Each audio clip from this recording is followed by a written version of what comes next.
سلام، به کانتکست خوش اومدید. من ندا تولایی هستم و اینجا میخوایم در مورد تاریخ هنر صحبت کنیم. قبل اینکه این اپیزودو شروع کنیم ازتون میخوام خودتون رو بذارید توی موقعیت فرضی. 29 سالتونه که همسرتون از دنیا میره و شما رو با فرزند تازه متولد شده‌تون تنها میذاره. از اون جز این کودک تعداد قابل توجهی از نقاشی‌های برادرش هم براتون باقی مونده. برادر همسر مرحومتون نقاش بوده. در واقع اون مردیه که دیوانه‌وار نقاشی میکشیده. اما علیرغم تمام تلاشی که خودش و همسر شما در ارائه این آثار برای فروش داشتن، تو کل عمرش فقط موفق به فروش یک تابلو میشه. پس خرجش از کجا می آورده؟ راستش بخش اعظم هزینه‌اش رو همسر شما تقبل می‌کرده. در واقع وقتی شما با همسرتون آشنا شدید، متوجه شدید اون برادری داره که سلامتش از لحاظ روحی خیلی آسیب پذیره و هر از گاهی در بیمارستان اعصاب و روان بستری میشه. اون بی‌وقت به نقاشی میکشه و نقاشی‌هاش هم هرگز خریداری نداره. نهایتاً هم 6 ماه پیش احتمالاً خودکشی میکنه. و امروز همسر شما بعد 6 ماه از گذشت مرگ برادرش به خاطر بیماری و غمی که به خاطر از دست دادن برادرش اونو ضعیف کرده از دنیا میره. و الان شما موندین و یک انبار بزرگ از آثار برادر ناشناخته عجیب سربار همسر مرحومتون. با این مجموعه به ظاهر بی‌ارزش چیکار باید کرد؟ این مجموعه خیلی دست و پاگیره. حتی نگهداری این چند صد اثر هم هزینه داره. اگه شما توی این موقعیت بودین چیکار میکردین؟ این وضعیتی بود که جوانا وانگر 29 ساله داشت. رها شده و تنها در بین انبوهی از آثار ون گوگ. آثاری که گرچه امروز دیدنش باعث میشه گل از گل هر طرفدار نقاشی بشکفه، اما در زمان خودش بسیار آوانگارد بود و هیچ طرفداری نداشت. اینجا یه پرانتز باز کنم و بگم اگه نمیدونید آوانگارد یعنی چی، برید و اپیزود دوم کانتکست تو یوتیوب رو ببینید. برگردیم به جوانا وانگر. این که اون کی بود و چطور نامش با ون گوگ گره خورد. جوانا که جو یا یو صداش میکردن، توی خانواده متوسط تو هلند به دنیا اومد. اون پنجمین فرزند از 7 فرزند خانواده بود. کودکی نسبتاً آرامی داشت و موفق شد به تحصیلات خودش تو رشته زبان انگلیسی ادامه بده. تو کتابخونه بریتیش میوزیوم لندن مشغول به کار شد. جوانا بین خواهر و برادرش با آندریاس از بقیه صمیمی‌تر بود. آندریاس کلکسیونر و دلال آثار هنری بود و از این طریق با تئو ون گوگ برادر کوچیک ونسان ون گوگ رفیق بود. در واقع این آندریاس بود که برای اولین بار تئو رو به خواهرش جوانا معرفی میکنه و تئو از همون ابتدا عاشق جوانا میشه. خیلی سریع از جوانا تقاضای ازدواج میکنه و جوانا درجا بهش جواب رد میده. جوانا اون زمان تو آمستردام معلم انگلیسی بود و در واقع تقاضای ازدواج تئو رو زیادی عجولانه و هیجان زده میدونست. اما تئو اصرار کرد. اون دست بردار نبود. از جوانا اجازه گرفت که بتونه براش نامه بنویسه. طی این مکاتبات جوانا کم کم جذب تئو شد. تئو به نحو دوست داشتنی جذاب بود. نسخه لاغرتر و کم رنگتر از برادرش و بالاخره 1.5 سال بعد از خواستگاری اولیه جوانا به تئو جواب بله داد. اونا ازدواج کردن و تو پاریس زندگیشون رو شروع کردن. توی این 1.5 سال 70 تا نامه بین اونا رد و بدل شده بود. پاریس اون دوران تو اوج خودش بود. پایتخت هنری دنیا. نور، جنب و جوش، کافه ها و محافل روشنفکری. در واقع برای همین بود که هر هنرمندی که میخواست سری توی سرا در بیاره خودشو به پاریس میرسوند. از مونک نروژی تا ون گوگ هلندی و پیکاسوی اسپانیایی همشون دست کم مدتی در پاریس زندگی کردن. تئو فروشنده آثار هنری بود و پاریس برای حرفش بهترین مکان بود. اواخر قرن 19 هستیم، همون دوره‌ای که امپرسیونیستا با سرپیچی از قوانین آکادمیک مرسوم سر و صدای زیادی به پا میکنن. بازم پرانتز باز کنم و بگم اگه خواستین در مورد امپرسیونیستا بیشتر بدونین اپیزود 4 کانتکست تو یوتیوب رو ببینید. اغراق‌آمیز نیست اگه بگیم این دوره از لحاظ شدت تغییرات و شکستن ساختارها به مثابه انقلاب بصری توی تاریخ هنر محسوب میشه. تئو با هیجان این تغییر رویه توی آثار هنرمندا رو دنبال میکنه. به قدری با ذوق از آثار هنری برای همسرش جوانا تعریف میکنه که جوانا کم کم جذب این جهان پر از رنگ میشه. از همون اولین ملاقات تئو از برادرش ونسان ون گوگ برای جوانا میگه و جوانا متوجه میشه که زیست ونسان از مهمترین دغدغه‌های زندگی تئوه. تئو موجود عجیبی بود. اون برادر کوچیک ونسان بود. با این حال تا آخرین روز زندگیش بزرگترین حامی ون گوگ باقی موند. اگه خانواده مدیچی برای کسب اعتبار فرهنگی نامشون توی تاریخ هنر به عنوان حامیان میکلان جاودانه شد، تئو ون گوگ بدون هیچ چشم داشتی، بی‌دریغ، خستگی ناپذیر تلاش میکرد با فداکاری مسیر نامنظم ونسان در طول زندگیشو مدیریت کنه. ون گوگ خوش اخلاق بود یا بد اخلاق، قدردان بود یا شاکی، کمک‌های مادی و معنوی تئو هرگز قطع نمی‌شد و جوانا از همون ابتدای آشنایی متوجه شد که با ازدواج با تئو در واقع قرار حضور همیشگی و مستمر ونسان رو هم توی زندگیش داشته باشه. دو برادر گرچه از هم دور بودن و تو 2 شهر مختلف زندگی می‌کردن، اما بی‌وقفه برای همدیگه نامه می‌نوشتن. ونسان توی نامه‌هاش تا ریز هر اونچه که تو روزمره‌اش و حتی توی ذهنش میگذشت رو برای تئو تعریف میکرد. از منظره‌هایی که قصد کشیدنشون رو داشت برای تئو مینوشت و حتی پیشترهاش رو توی نامه ضمیمه میکرد.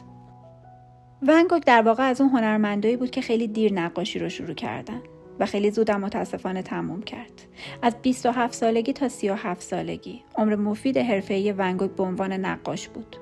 اما سرعت و شدت دیوانه‌وار اون توی نقاشی کردن باعث شد یکی از پرتعدادترین هنرمندان تاریخ هنر از لحاظ تکثر آثار باشه. اون با سرعتی متعصبانه کار میکرد.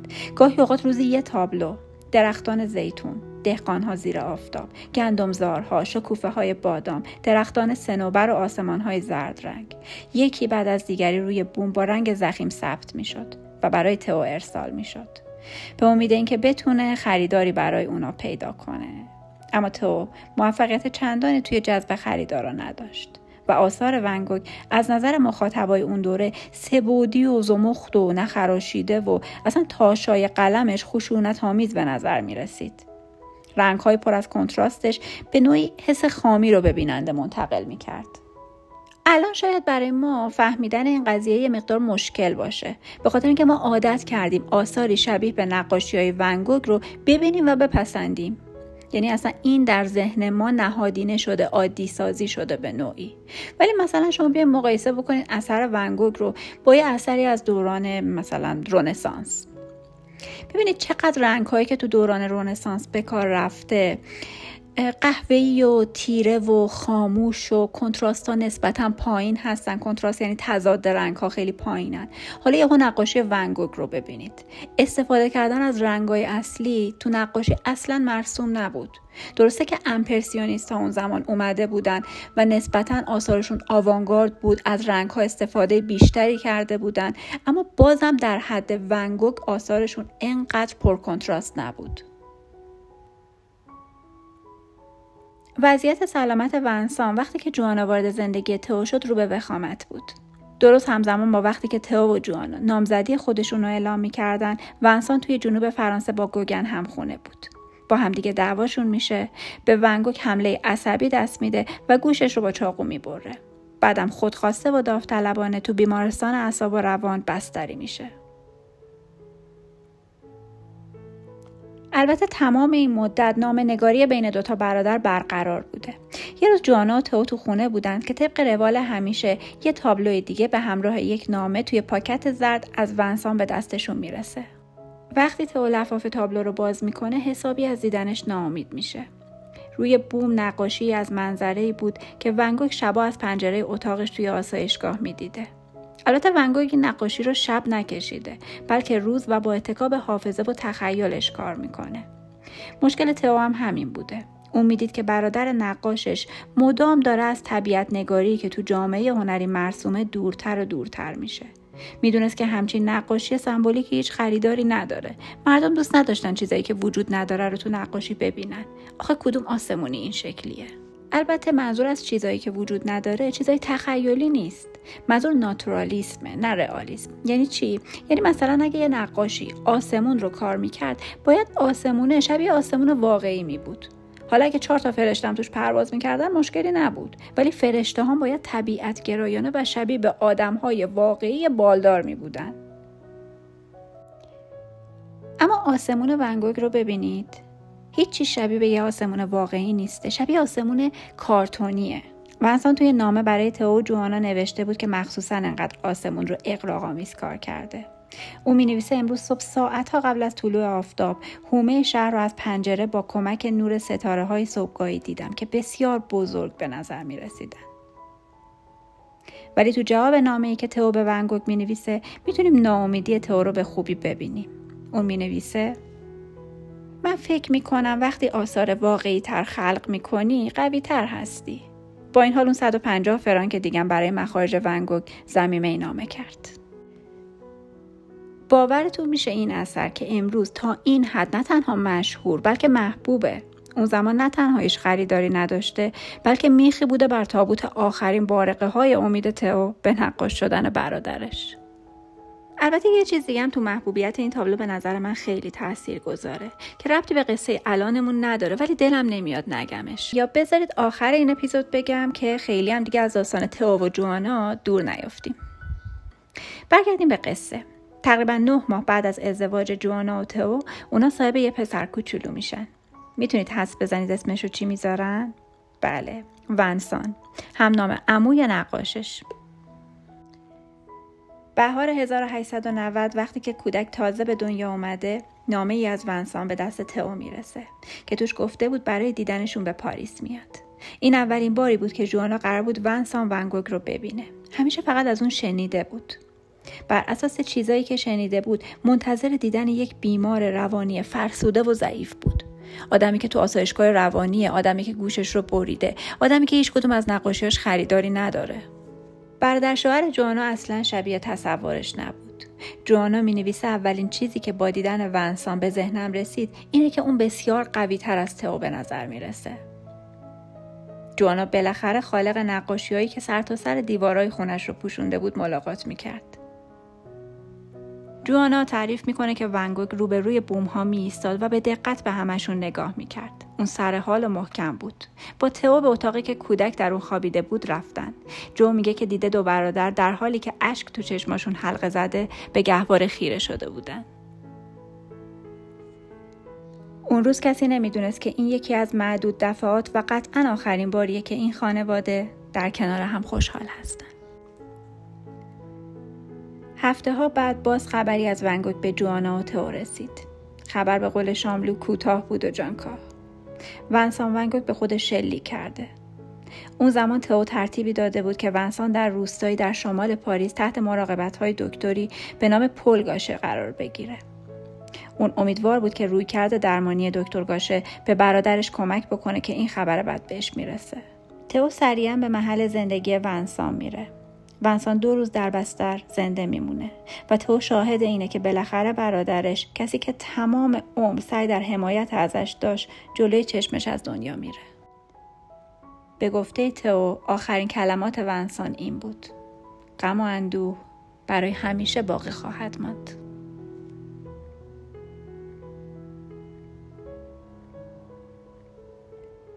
در رابطه با اینکه ون گوگ واقعا خودکشی کرده یا کسی بهش شلیک کرده اختلاف نظر هست. تو 2017 انیمیشن ساخته میشه با نام لاوینگ وینسنت که در اون این مسئله با جزئیات بررسی شده. پیشنهاد میکنم حتما این انیمیشن رو ببینید چون علاوه بر موضوع جالبش خیلی هم زیبا و هنرمندانه ساخته شده. تئو در هم شکسته و درمانده برمیگرده پیش جوانا. تئو سفلیس داشت. قبل از ازدواج احتمالاً به خاطر ارتباط با کارگرای جنسی دچار این بیماری شده بود. متاسفانه حالش رو به وخامت بود و مرگ ون گوگ اونو بیش از پیش ضعیف میکنه. نهایتاً علیرغم تمام دست و پایی که جوانا برای درمانش میزنه، 6 ماه بعد از مرگ ونسان ون گوگ، تئو ون گوگ هم در 33 سالگی از دنیا میره. جوانا بانگر 21 ماه بعد از ازدواج با یک فرزند و تقریباً 400 نقاشی و چند صد طراحی از برادر شوهرش تنها میمونه. آنچه پشت سر من نهفته است، خوشبختی زناشویی کوتاه و سعادتمند من است که مثل یک رویا بود. برای 1 سال و نیم من شادترین زن روی زمین بودم. این چیزی بود که جوانا توی دفتر خاطراتش مینویسه. الان هنوز تو پاریسه. برادرش آندریاس بهش پیشنهاد میده که بهتره به خونه برگردن. آندریاس خودش هم تو کار خرید و فروش آثار هنری بود و دل خوشی از نقاشی‌های ون گوگ نداشت. به جوانا میگه بهتره اونا رو همینجا تو پاریس بذاره. اما جوانا حس میکرده تئو تو زندگیش یه رسالت داشته و اون حمایت و معرفی ون گوگ به جهان بوده. جوانا میره پیش امیل برنار، یکی از معدود نقاشایی که تو اون دوره با ون گوگ رابطه بدون اختلاف داشتن. برنار میگه ون گوگ اونقدر طرفدار نداره که بشه براش نمایشگاه انفرادی گذاشت، ولی میشه خورد آثارش رو تو نمایشگاه گروهی شرکت داد. برنار میگه بذار اینا پیش من بمونن، شاید بتونم به مرور بفروشمشون. پیشنهاد منطقی بوده، ولی جوانا دلش نمیخواسته نقاشی‌های ون گوگ از خودش جدا کنه. دقیقا نمیدونسته باید چه خاکی به سرش بکنه، ولی میدونسته که به هیچ قیمتی نمیخواد این نقاشی‌ها رو از خودش دور کنه و رها کنه. پس کل آثار رو با خودش به آمستردام میبره. همونطور که گفتیم جو در مورد اینکه بعد از مرگ تئو چی کار کنه با خودش حسابی درگیر بود. اول از همه باید یه راهی برای امرار معاش پیدا میکرد. به پیشنهاد یکی از دوستاش تصمیم میگیره یه پانسیون بزنه. تو هفته‌های بعد اون با لباس عزا تو خونه جدیدش مستقر شد. با همسایه‌ها ملاقات کرد. از پا با اساسیه و ظروف نقره رو باز کرد و خونه رو برای مهمونا آماده کرد. همزمان از ونسان کوچولو هم مراقبت میکرد. ماه‌ها طول کشید تا پانسیون راه بیفته. اون زمان زیادی رو با وسواس صرف این میکرد که نقاشی‌های ون گوگ رو کجا به دیوار خونه بزنه. نهایتاً هر اینچ از فضای دیوار با آثار ون گوگ پوشیده شد. سیب زمینی خورا بالای شومینه. باغای میوه توی اتاق خواب. یکی از مهمونا بعداً گفته بود که تمام خونه مملو از ونسان بود. وقتی همه چی کم و بیش همونی شد که جوانا میخواست، یه دفتر خطدار برداشت و شروع به نوشتن کرد. به علاوه کودک، تئو وظیفه دیگری را نیز بر من گذاشته. کار ونسان، دیدن و قدردانی هرچه بیشتر از آن. در واقع اون ادامه حمایت از ون گوگ به عنوان یه مسئولیت پذیرفته بود و مصمم بود به هر قیمتی اونو انجام بده. علاوه بر نقاشی‌ها، یه ارثیه دیگه هم از همسر و برادر همسرش بهش رسیده بود. میراثی که در اون شرایط شاید چندان ارزشمند به نظر نمی رسید، اما برای جوانا عزیز بود. گنجینه عظیمی از نامه‌هایی که برادرها رد و بدل کرده بودن. گفتیم که ون گوگ و تئو مدام در حال مکاتبه بودن. امروز ما اطلاعات قابل توجهی که از زندگی و طرز فکر ون گوگ داریم و مدیون همین نامه‌هاییم. تئو نامه‌های ون گوگ رو به دقت نگه داشته بود، اما ونسان در مورد نگهداری نامه‌های برادرش خیلی سختگیر نبود. در نتیجه 663 نامه از ون گوگ برای تئو، 9 نامه از ون گوگ برای تئو و جوانا و فقط 39 نامه از تئو وجود داشت که برای ون گوگ نوشته بود که همه اینا رسید دست جوانا. توی مهمانخانه عصرها وقتی که کودک کوچولوش میخوابید، جوانا مشغول خوندن این نامه‌ها میشد. جزئیات زندگی و حال احوال هنرمند توی این نامه‌ها بود. بیخوابی‌ها، شک و تردیدهایی که به خودش داشت، فقر، روزمرگی‌ها، حتی شرح نقاشی‌هایی که روشون کار میکرد، تکنیک‌هایی که ازش استفاده میکرد یا امتحانشون میکرد. همه اینا رو برای برادرش نوشته بود و الان جوانا داشت تازه با ون گوگ آشنا میشد از طریق خوندن همین نامه‌ها. جوانا هیچ آموزشی در رابطه با دنیای فروش آثار هنری ندیده بود، اما تلاش کرد با خوندن کتابایی تو این زمینه اطلاعاتش رو بالا ببره. همچنین شروع کرد به شرکت و جمع‌های روشنفکری. 1 سال تمام اون ون گوگ را از طریق نامه‌ها و آثارش مطالعه کرد و حالا آماده بود که اون رو به بقیه هم معرفی کنه. اولین حرکتش نزدیک شدن به منتقدین هنری بود. میدونست که اونا میتونن خیلی تاثیرگذار باشن. اصلا اینجوری نبودش که منتقدا با دیدن آثار ون گوگ به به چهچه کنن. یکی از اولین افرادی که جوانا پیشش رفت منتقد معروف و تاثیرگذار اون زمان یان وس بود. وس خیلی رک گفت که این آثار مبتذلن و احتمالاً یه چیز خیلی تحقیرآمیزی هم به خود جوانا گفته بود، چون جوانا بعداً توی دفترچه خاطراتش نوشت ما زنها در بیشتر موارد همان چیزی هستیم که مردها میخواهند.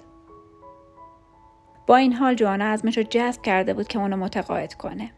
تو دفترچه خاطراتش همچنین نوشت تا زمانی که او این آثار را دوست نداشته باشد آرام نخواهم گرفت. خیلی شخصیت جالبی داشت. نامه‌های ون گوگ زد زیر بغلش و برد پیش وس و سعی کرد اونو تشویق به خوندن این نامه‌ها کنه. جوانا اعتقاد داشت این نامه‌ها مثل کلید قفل این آثاره، مثل یه رمزگشا. جوانا در مورد آثار ون گوگ به وس توضیح داد و نهایتاً اونو متقاعد کرد این آثار رو نزدیک به اون چیزی که خودش می‌بینه نگاه کنه. وس در حمایت از ون گوگ شروع به نوشتن کرد که خیلی تاثیرگذار بود و همین روال دونه دونه با منتقدای بعدی هم پیش رفت. بعد جوانا کم کم شروع کرد به برگزاری نمایشگاه برای آثار ون گوگ و رفته رفته ترفندهای این حرفه رو یاد گرفت. مثلا یاد گرفتش که باید یه تعدادی از آثار فروخته بشن، اما بهتره که درخشان ترین آثار نگه داشته بشن، یعنی فروخته نشن. اما نباید قایم بشن یا دور از نگاه مردم باشن. جوانا یاد میگیره که اونها رو به نمایشگاه‌ها قرض بده تا دیده بشن. منتقدی در موردش نوشته او میدانست اگر چند اثر برتر را روی دیوار قرار دهید مردم تشویق میشوند تا آثار کنار آنها را بخرند و او این کار را در سراسر اروپا در بیش از 100 نمایشگاه انجام داد. جامعه هنری کم کم داشت ون گوگ رو میشناخت و موفقیتی که جوانا تو این زمینه داشت باعث بالا رفتن اعتماد به نفسش شد. جوانا خستگی ناپذیر بود و اصرار داشت همه کارا رو خودش انجام بده. خودش گالری‌ها رو اجاره می‌کرد، پوسترها رو چاپ می‌کرد، اسامی افراد مهم برای دعوت رو جمع‌آوری می‌کرد و حتی خودش شخصاً برای کارکنای نمایشگاه پاپیون می‌خرید.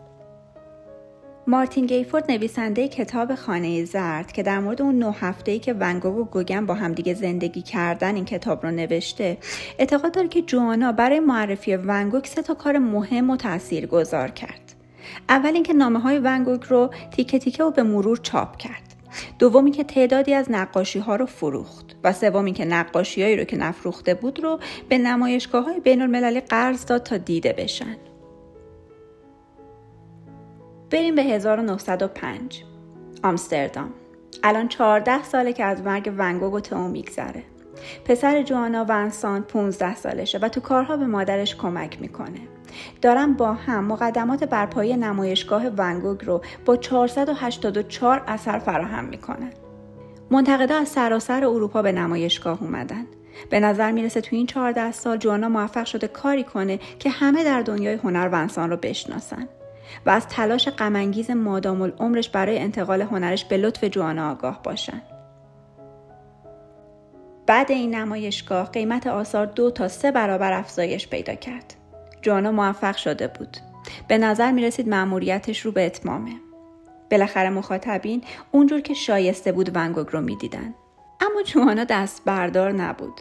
هدف بعدی که اون داشت این بود که مخاطبین ون گوگ رو گسترش بده. اون اعتقاد داشت با ترجمه و انتشار نامه‌های ون گوگ به زبان انگلیسی میتونه دایره مخاطبین اون رو بزرگتر بکنه. پس این شد هدف بعدی جوانا. یادتونه قبلا گفتیم جوانا معلم انگلیسی بود. ترجمه نامه‌ها رو شروع کرد. ون گوگ الان تو فرانسه و هلند شناخته شده بود و جوانا دلش می‌خواست که تو انگلیس هم اون رو بشناسن. بازم نیاز به فداکاری بیشتر بود. همونطور که قبلا گفتیم بعضی از آثار ون گوگ فروخته نمیشد، فقط قرض داده میشد. اونا متعلق به جوانا بودن و یکی از سوگلی‌های جوانا در بین آثار برادر شوهر آشفتش گل‌های آفتابگردان بود. گل‌های آفتابگردان یک مجموعه نقاشیه از بازنمایی گل آفتابگردون. از آثار مشهور ون گوگه. درخشان‌ترین اونها در خانه جوانا به دیوار بود و به جون جوانا بسته بود. وقتی که موزه هنرهای مدرن لندن یا همون تیت از جوانا میخواد که این تابلو رو بهش بفروشه، اون با جدیت و قاطع گفت که این اثر فروشی نیست و متعلق به خانواده است. بعد از چند هفته جوانا نامه‌ای مینویسه و میگه حاضر این اثر رو به گالری تیت لندن بفروشه. اون تو نامه ذکر میکنه که این کار و جدا کردن این اثر که 30 سال هر روز جلوی چشمش بوده خیلی براش سخته، ولی فکر میکنه برای معرفی کردن شکوه ون گوگ به جهان باید این از خودگذشتگی رو انجام بده.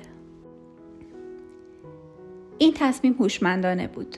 به نظر میرسه جوانا با توجه به اعتبار و بازدیدی که موزه تیت لندن داشت قصد داشت یکی از شاهکارهای ون گوگ حتما در اونجا به نمایش گذاشته بشه که مخاطبین همزمان با این که اثر ون گوگ رو میبینن ترغیب بشن نامه‌هایی که جوانا به انگلیسی ترجمه کرده رو هم بخونن.